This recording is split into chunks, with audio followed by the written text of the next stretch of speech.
Poštovani gledatelji, u ovoj emisiji pogled na ljudska prava na evropskom sjeveru i jugu. Premda se odavno u Europi inzistira na univerzalnom pristupu, zakonodavstvo i praksa nisu ujednačeni. Na primjer, ravnopravnost žena s muškarcima stečevina je od početka prošloga stoljeća u nordijskim zemljama. I tu su ravnopravnost zakonski prve uvele baš dvije zemlje koje smo posjetili, Finska i Norveška. U Norveškoj je to vidljivo u svakoj statistici, na političkoj više, na gospodarskoj nešto manje, u kulturi potpuna egalitarnost, a evo i primjera iz obiteljskog života. Muškarci više ne mogu birati hoće li sudjelovati u podizanju novorođenog djeteta, oni su zakonom obvezni uzeti odsustvo s posla popola s majkom.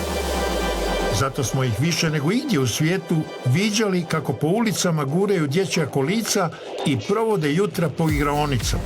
Ali ni to za Norvešku nije dovoljno.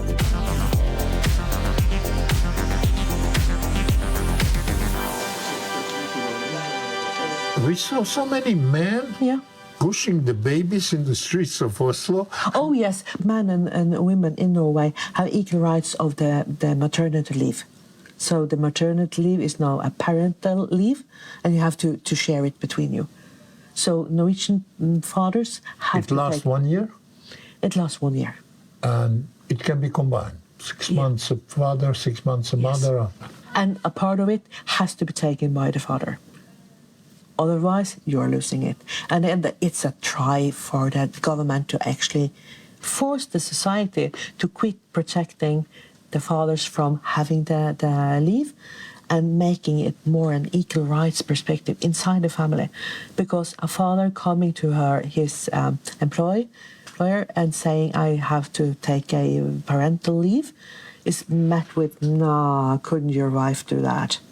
By saying from the government, no, my wife can't, we are losing the parental leave if I'm not going to have my part of it, gives the father a better chance of actually getting to have the rights to connect with the children, to be a part of their upgrowing. Mm-hmm. So it's an equal rights part of it. Good experience. I think so.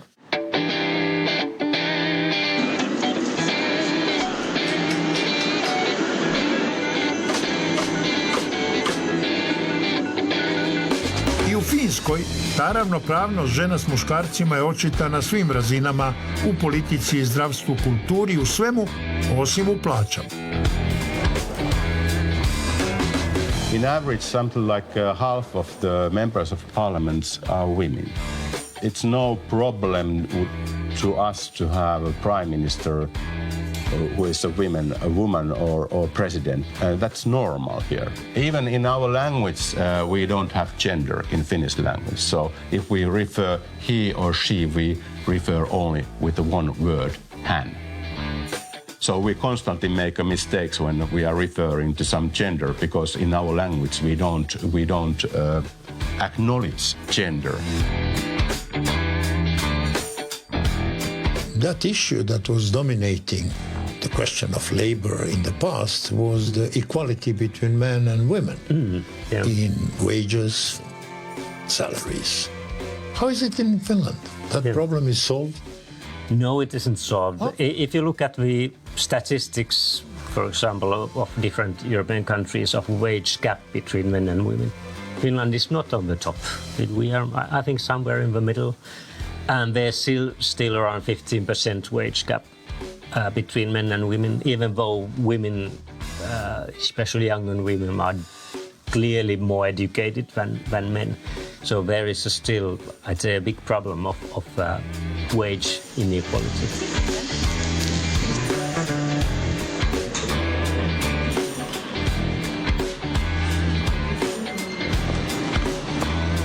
Statistics said that 47% of women suffered of a physical or sexual abuse.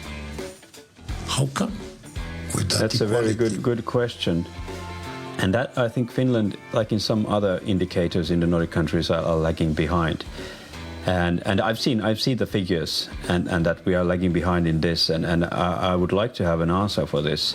It's quite puzzling, and I mean, we're mainly talking about domestic violence in heterosexual relationships. I think that's the kind of bulk here, and from male to female, even though there are others cases. Maybe there is an inability to express oneself or to communicate. Of course, abuse can be verbal, but also physical. And it's, I think it was in the early 70s, up until the early 70s, there was a Finnish law that rape within marriage was not a crime. So there's a paternalistic tradition. All this seems so far away from my everyday life myself, so I have a very kind of difficult time. Maybe I live in my university capital city bubble in this case, but I don't really have an answer. But it's true.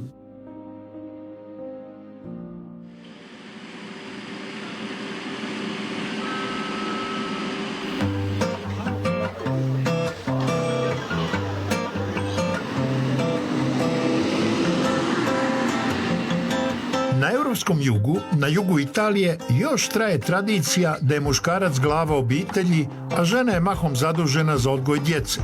Što ne prihvaća koautorica svjetskog bestsellera Priče za laku noć za mlade buntovnice, prodanog u 7 milijuna primjeraka.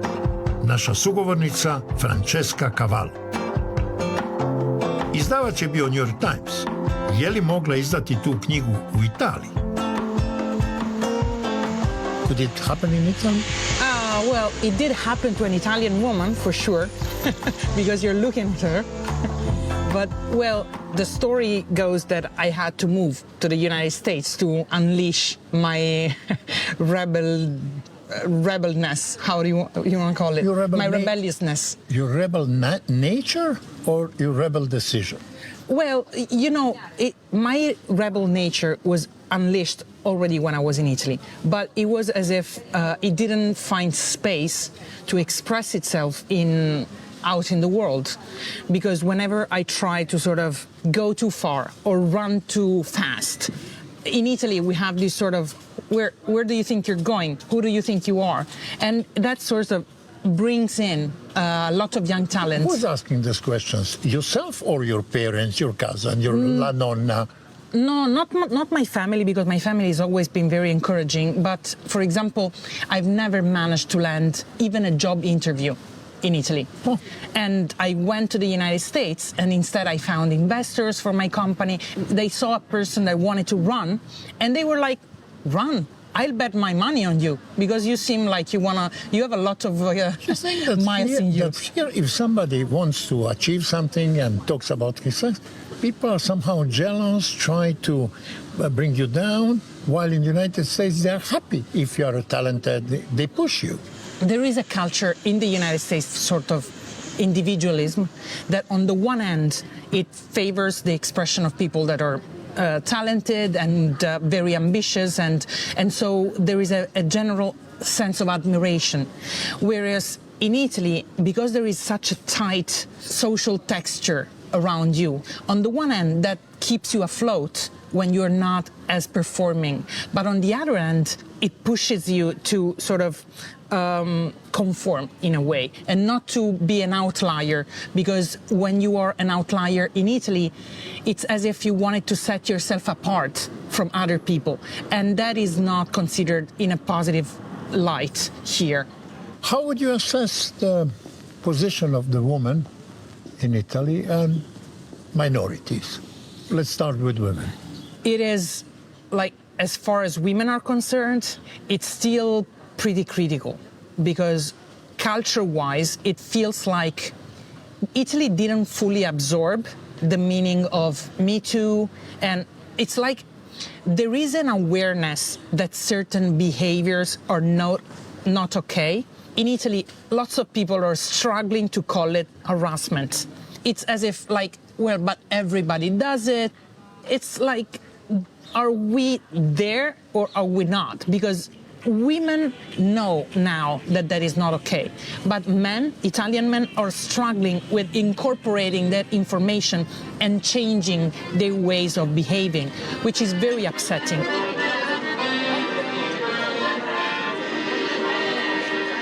Could you name some country that you think has achieved the most in that emancipation, social emancipation of the society, and has the rules and the practices that you would that could satisfy at least part of your criteria?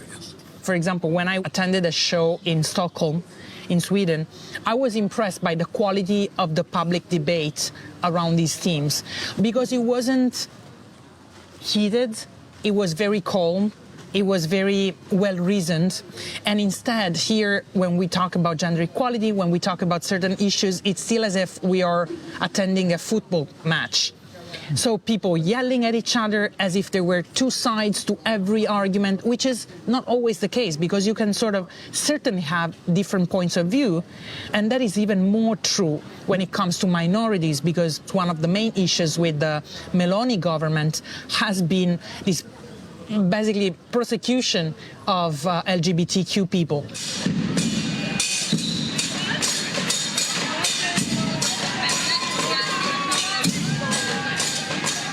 Are you entitled to get married? We are not.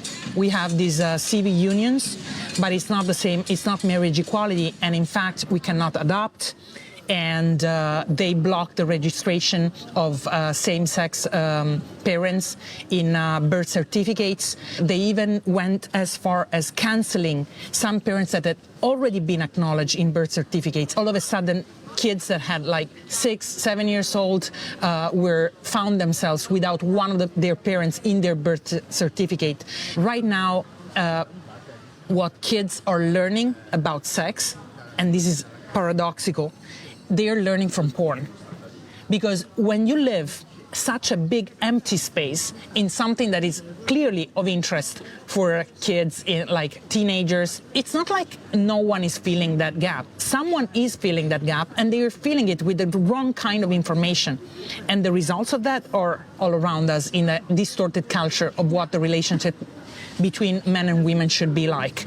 So the thing that should happen should be that schools embrace their responsibility to teach kids what consent means, how they should treat their own bodies and the bodies of other people. Eccetera, eccetera.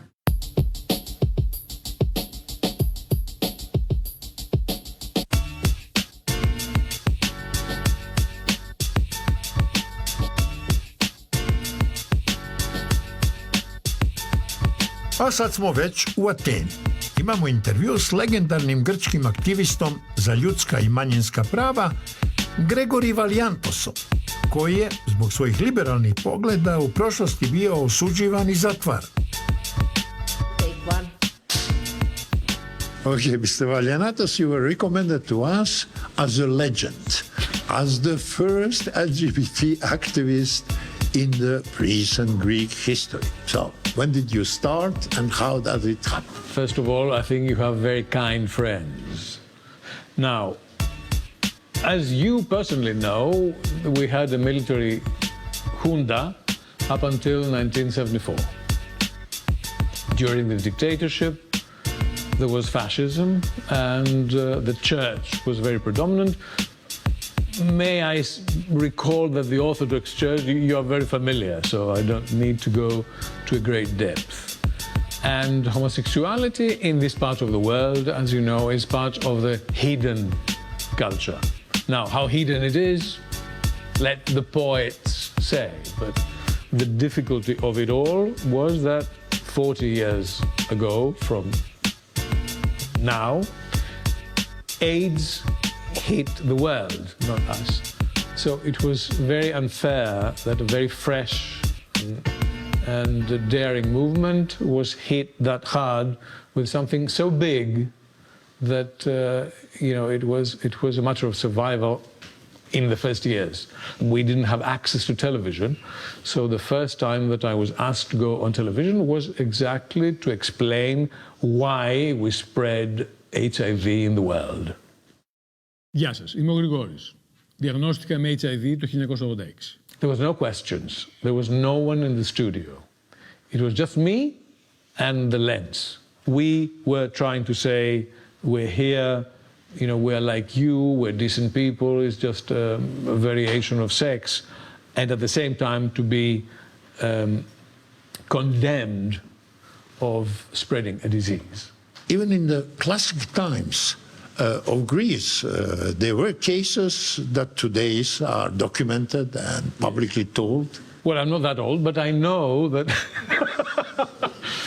Alexander the Great had a lover who was Hephaestion. And we have discovered a huge tomb in Macedonia, in Amphipolis, which is a very nice word too, where was a monument of their love. It is a huge monument, 500 meters circle with a place of prayer for the love of these two men. When was the first Pride in Greece? It was in 2005. And you didn't dare to go to Syntagma? No. It was just clandestine. It was like barrels with some coals and some fire and some beers and some rock music. But the flyer was pink, and it was referring to gay pride, which was already daring for that matter. This first activity, this first demonstration, which was, of course, received in a bad way. We were the abnormals, all this fine blend of adjectives that you find in all languages, describing something which is filthy, which is abnormal, which is pejorative. Nothing to do with the glorious past or homosexuality in antiquity or whatever.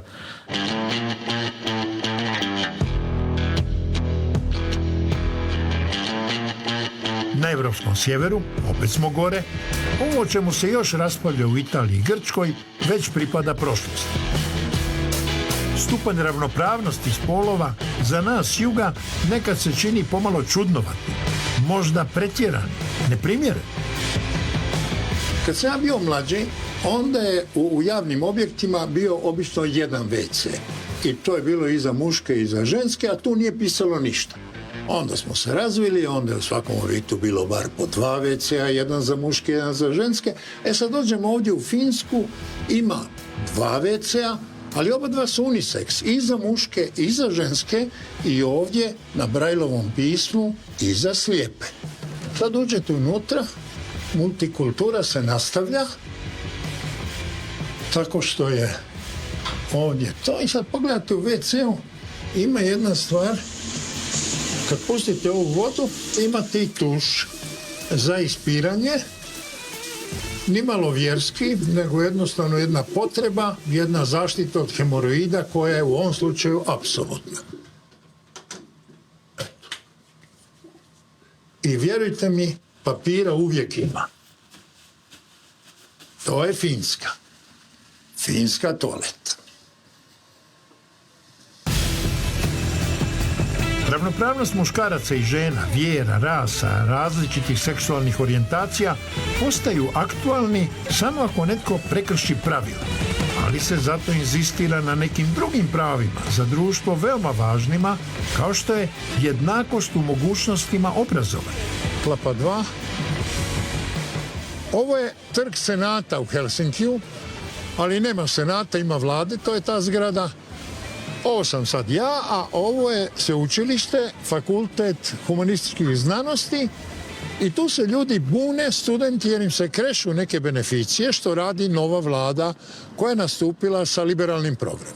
Iza mene je središnja Helsinška katedrala, evangelističko-luteranska i sad ovisno o državi, crkva je nekada uz studente, a nekada uz vladu.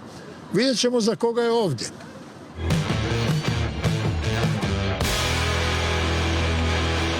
Basically, this occupation started because the government was planning budget cuts to student benefits and housing benefit, or like the freezing of the student benefit as well as cutting the housing benefit. Can you explain a bit in details? Let's say now, until now you had housing benefits. What was the amount of this?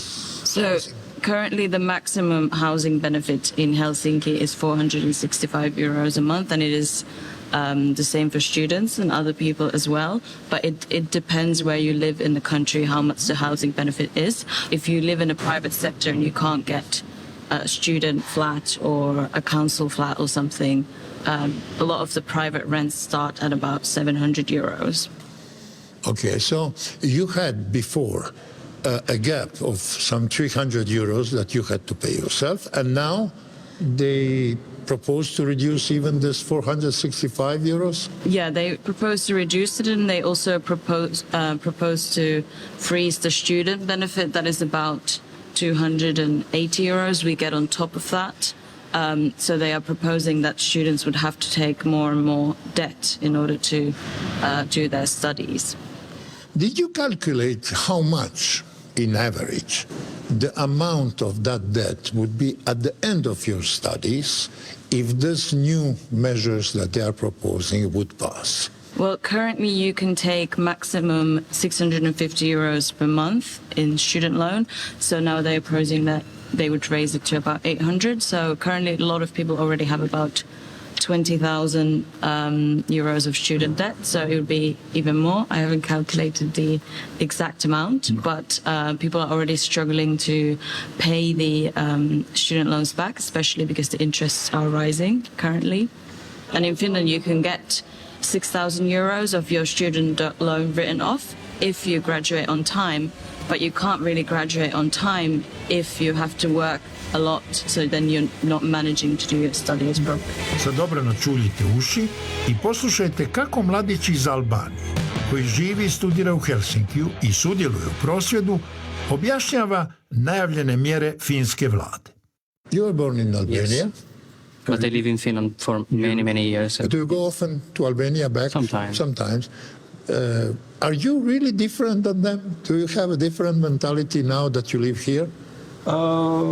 Maybe in a way, because I mean, living in Northern Europe and Western Europe, for sure, like influences the culture of one person. But in the end of the day, that doesn't really matter, because the problems that workers and students face in Western Europe or the Nordic countries are somehow similar to what they're facing in the Balkans. The thing is that in the Balkans there has been a dissolution of Yugoslavia or socialist Albania.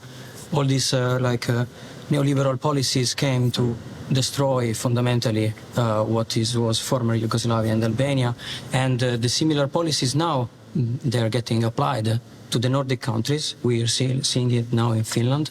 And in the last 20 years, they've been applied in Greece or Italy, which are facing a disastrous situation. But they say that Finland is the happiest country on earth. For the last 6 years, the surveys say...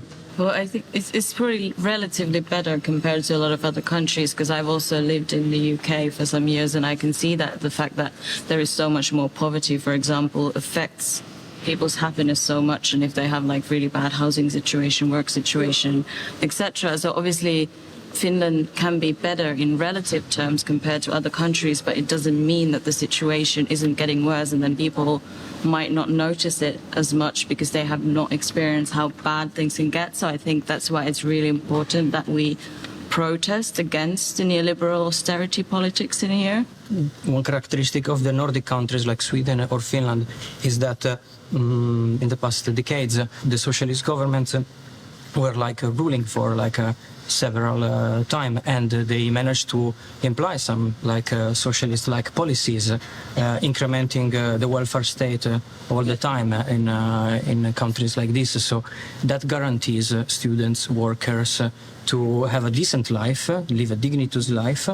And you wouldn't see also homeless people here because this pro-socialist mentality is we need to save people, give them housing, give them an opportunity to step out from homelessness, to find a job, go to have some studies, find a better job.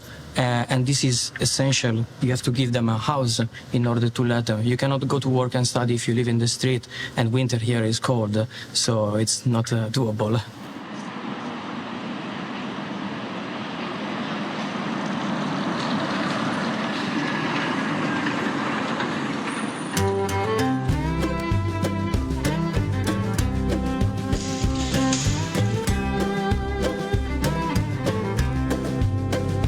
I nakon sveučilišta otišli smo do protestantskog pastora pitati za stav crkve u ovom slučaju.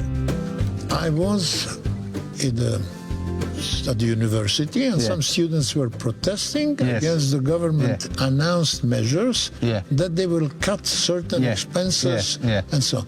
And they said we have a support of the unions and we also have a support of the church. Yes. Is it true? At this point in Finnish history, like I said, church and government have walked hand in hand, but now I think we are moving a bit in different directions, yes, because I think cutting the benefits of the most vulnerable ones in the society is something that the church doesn't look fondly upon. Of course, we don't want to cut our ties. We want to have conversations and talk with the government about the decisions that they make. But I think that if this kind of society would proceed much further, then the church would have to say that we don't accept this. This is not something that is okay in the eyes of God. But I think we want to be kind of polite to every direction in some way. But I know that we have parishes and we have priests who are totally against the government we have today.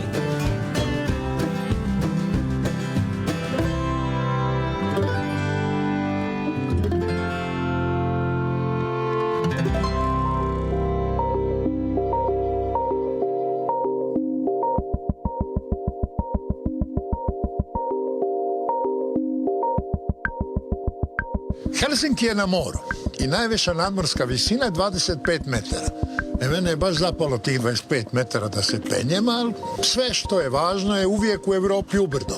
Ubrdo je predsjednička, kraljevska palača, ubrdo su crkve, ubrdo su bolnice, ovdje je blizu parlament, a ova zgrada je možda po finskom receptu institucionalno najvažnija. Tu je sindikat.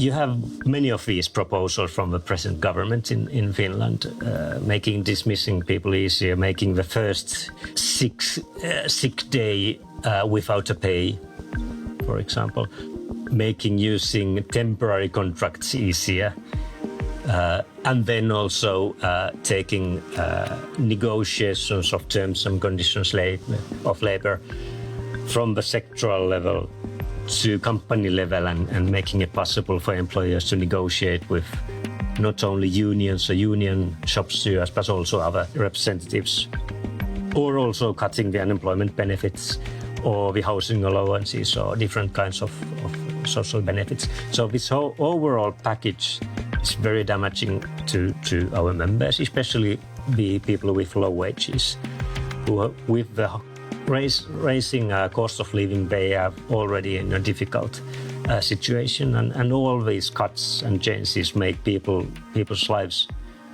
more harsh and more precarious. And this is something we oppose as trade unions, and this is the campaign, serious grounds to be against these proposals.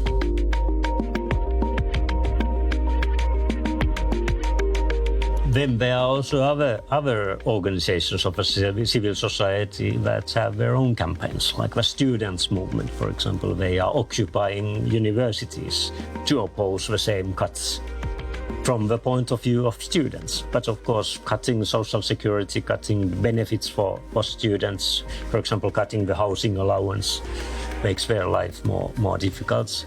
So we have different groups.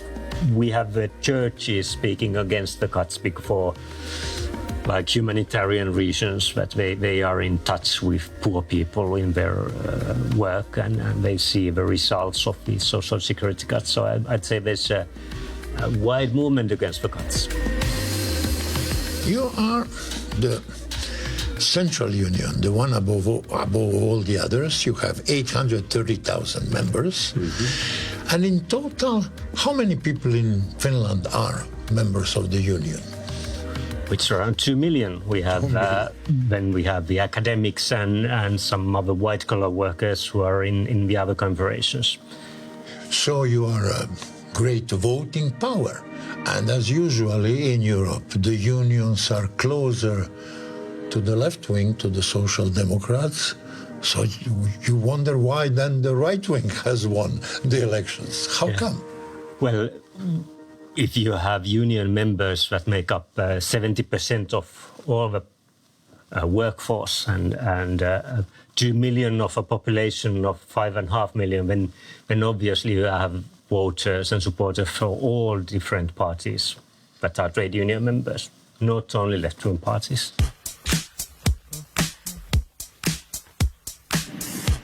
U Finskoj je školstvo godinama ocjenjivano kao najbolje na svijetu, ali se vodi ozbiljna briga o mladima koji nemaju predispozicije za duže akademsko školovanje, nego žele učiti za praktična, konkretna zanimanja, po mogućnosti uz plaćeni rad. In total, how many professions do you cover your system of schools? 50. 50. And how many students? About 20,000. So 20,000 people are interested to specialize certain jobs, like electrician, like logistics, car repair, social sciences, media studies, and so on. There's plenty of different kind of professions that we teach. And the studies last how long? About 3 years. About 3 years. So you take also people from the Bureau of Unemployed to pre-qualify them. Yeah. It's like you have to learn your whole life, so that's why. So 20,000 people are qualifying for something that, yes, you do that with the brains, but you also do it with your hands. Yeah, mostly with hands. Mostly with hands. And it's not ranked as a second-class job in your society? No, because, well, you can say that without those people who come from or educate themselves in our schools, we don't have any workers there who would do all the really important jobs. Students practice sales, customer service, also presentations, styling, and things that you have to do working in the store, which is one opportunity that they have after this school, that they can go working in a store with fashion. And afterwards, if the students and the employer make it well together, maybe the student can continue working there. Textile fashion, here they learn to sew things, for example, and the next level would be they learn to design more. And then the next is university, and then they learn about good to go into the world and make it even bigger. So these all fields are a step ahead of none other, and you can change it if you are now sewing, but you decide, I want to be an engineer on the textile, you can go also on that field.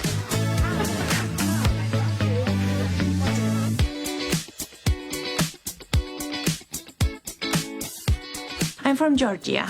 At first, I'm learning Finnish language, and after that, I started. I'm 31 years old. I'm 21.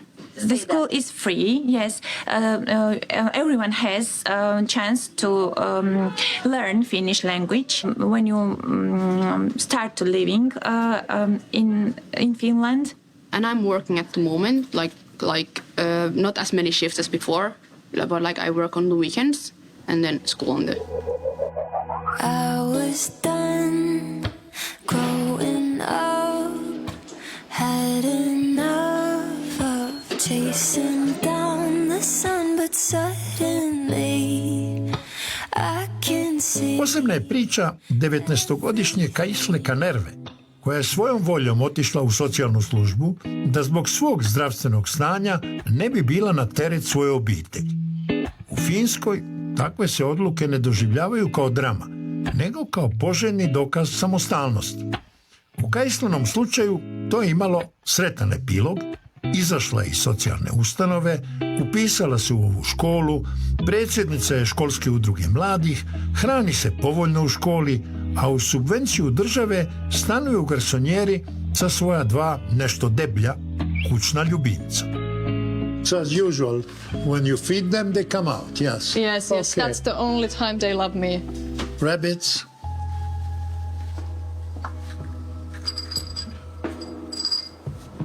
And they can always eat. Always. 24/7 they are eating. And they're not grateful at all. No gratitude.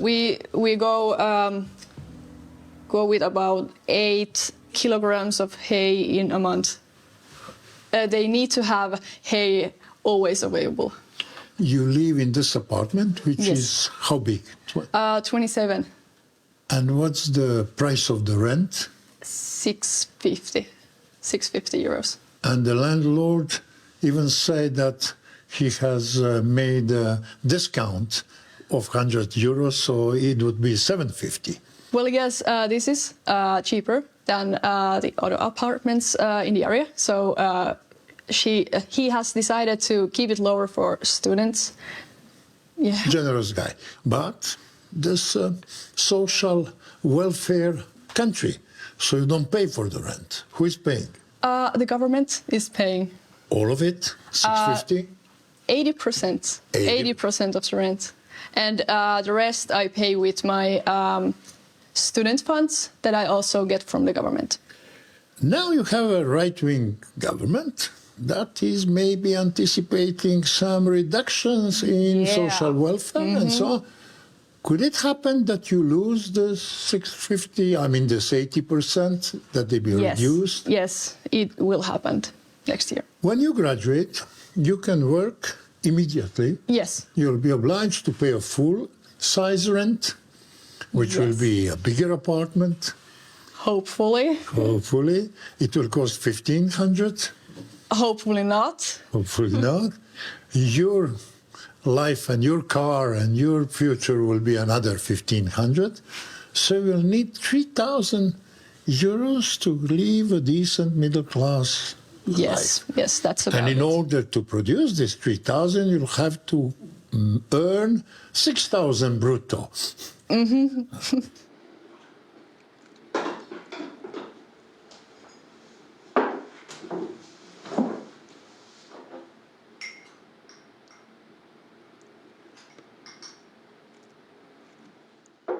Is your profession giving you this 6,000? Absolutely not. Absolutely not. No. I would say it's about 2,015 euros a month. After taxes? Before. Before? Yeah.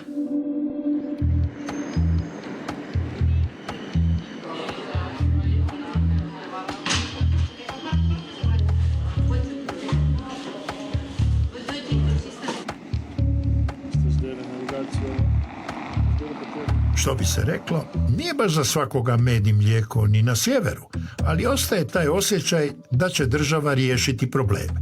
Na jugu, u Napulju, jedno drugo iskustvo. Španjolska četvrt bila je na lošem glasu zbog kriminala, a i siromaštva. Pa su djeca bježale iz škole, a često su se roditelji bojali u školu ih poslati. Zato je pothvatom jedne hrabre žene sa skupinom roditelja i aktivista osnovana ova škola i dječji vrtić.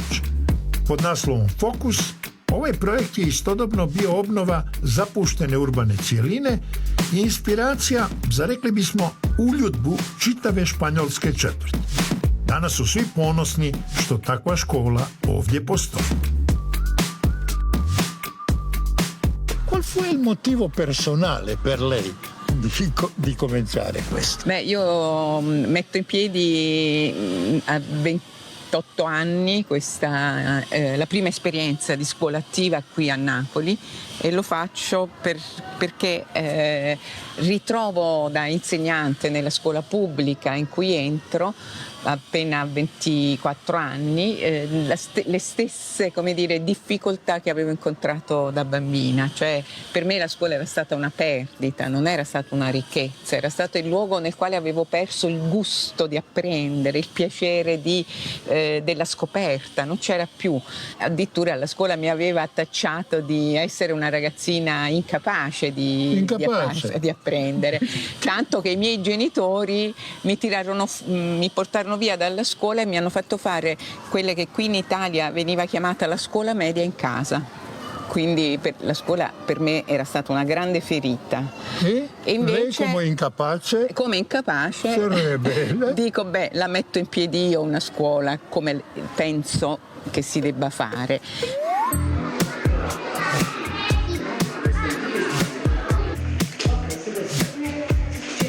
C'è un luogo nel quale, secondo me, la scuola deve essere un luogo nel quale non ci siano intanto dove il sapere non può essere chiuso in un'aula, perché come ci dicono i neuropsichiatri, i neurologi, come hanno spiegato, l'evoluzione di un bambino avviene attraverso l'interazione con l'ambiente. Le sinapsi che il cervello mette in moto, produce da 0 a 3 anni sono le più importanti perché sono anche le più numerose. Dai 3 anni in poi le sinapsi vanno diminuendo.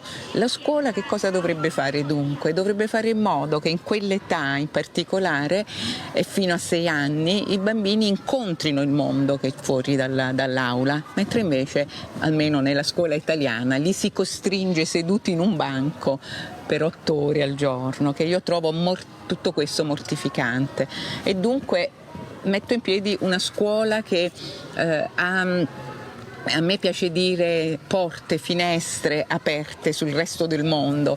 Il resto del mondo non è solo il quartiere nel quale viviamo, noi andiamo incontro ad ambienti diversi da quelli napoletani, portiamo i bambini già a 3 anni in altre città, in altri ambienti, in altre zone climatiche d'Italia, al mare, in montagna.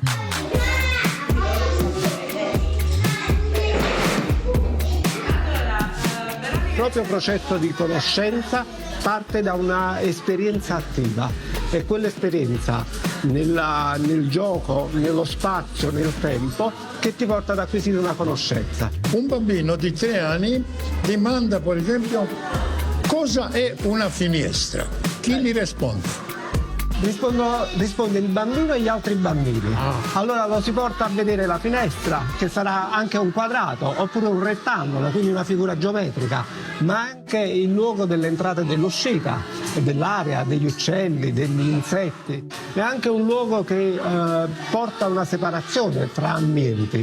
Allora il bambino, piuttosto che sapere che la finestra è un infisso che si mette in un ambiente, in una scuola, in un appartamento, eccetera, la declina la finestra in tanti altri modi.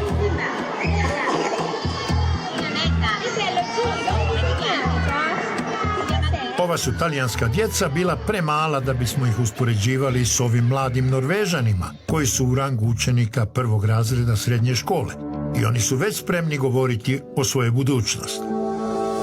At your age, do you already have some clear idea what you are going to become? If I'm going to be a singer, like I said earlier, maybe start here in Norway and maybe evolve into the USA or other countries. I don't know, maybe something with science or math, but you choose a line at videregående, which is like high school, so that can affect where you go to university and job, so it's a little earlier than some places. My dream is to own my own business or start my own business, but I'm not sure on which business or... To become rich, is that important? A little bit, because I want to have a successful business. What would be closer to your mind? To make a new video game, a new application that millions of people will follow and watch and subscribe, or let's say to open a beautiful restaurant where people will go because the food is excellent? What is closer to you, or a hotel or something? Maybe an application. I feel that I can help people with the small things in the everyday. You? Yeah, my dream is probably to do something in sports, with the sports news or something like that. In the papers, write about what happened around the world, either in sports or just... At what age do you think you'll be leaving your parents' house? I think maybe 24 or something. I'm not sure, so probably about same age, 24, early 20s. When I graduate high school. When you'll be 18, you leave your parents' home. Yes. Yeah, I would probably say around 20. Međutim, ovako zreli, s vrlo pristojnim engleskim, potvrđuju da učenjem samo na računalima gubite neka znanja i mogućnost odgovora koji su bili rutinski za starije generacije. I ask this question all over the world, and nobody at your age knew to answer rapidly. How much is 15 multiplied by 15?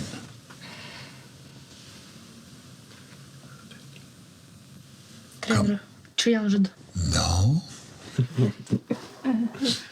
So you whispered him 300? I mean, I can't believe it. You nasty guy. 225. Excellent. You knew that? I just did it now. Same time. Okay, I'll put you another one. 12 by 12. 146. 4. Opet je promašio za 2. I sjevernjaci su svjesni da će se uz kompjutore morati ponekad vratiti pisanju rukom i računanju iz glave. I za kraj jedan susret u Helsinkiju s francuskim profesorom matematike u diplomatskoj školi koji je dao svoje viđenje razliku mentalitetu ljudi na evropskom sjeveru i na jugu. Nous comparons le sud et le nord et vous fumez. Oui. Combien d'étudiants que vous avez chez vous fument? On fume très peu, mais c'est aussi parce que c'est une culture hygiéniste, entre guillemets. C'est la culture luthérienne ici. Au sud, c'est la culture catholique. C'est très très différent. Par exemple, ici, on a eu longtemps la prohibition sur l'alcool. Ici, l'alcool, c'est un monopole d'État. Il n'y a que l'État qui peut vendre de l'alcool presque. Par exemple, si vous voulez acheter une bouteille de whisky, il y a un seul endroit où on peut acheter de l'alcool fort, on appelle ça alco. C'est un monopole d'État.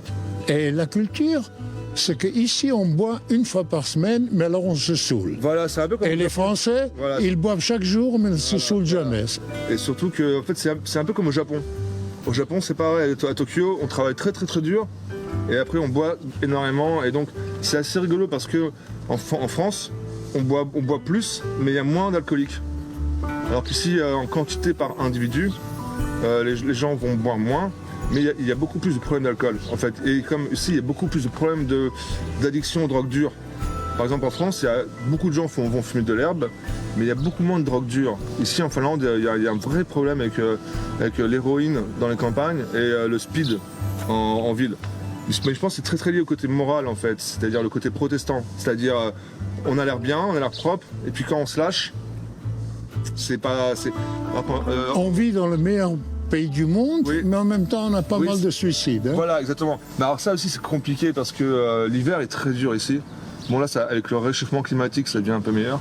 Mais l'hiver, il fait très sombre, il y a très peu de lumière. Et donc c'est très compliqué. Et après, la Finlande, c'est un pays, par exemple, c'est des gens qui ne parlent pas beaucoup. Par exemple, en Finlande, c'est connu, on n'aime pas les small talk. En France, on aime bien parler tout le temps. Ici, c'est pas très bien vu. C'est-à-dire que celui qui parle beaucoup, c'est celui qui fait rien.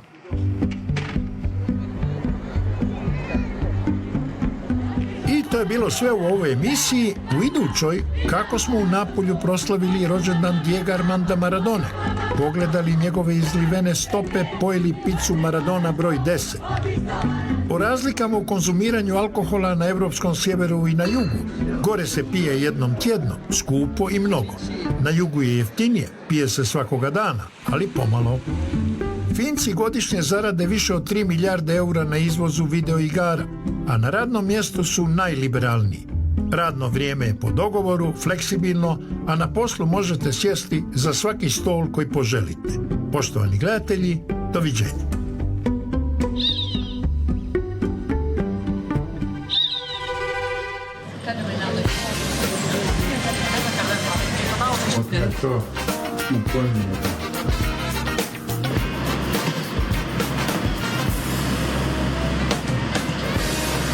Ti ćeš mi samo reći da li slower, zato mi budi na telefonu.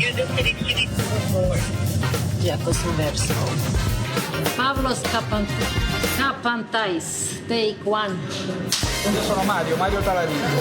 Mario Talarico. I se chiamano tutti Talarico. Kako ću ja izaći? C'è un problema con la musica. Stai bene, io qua.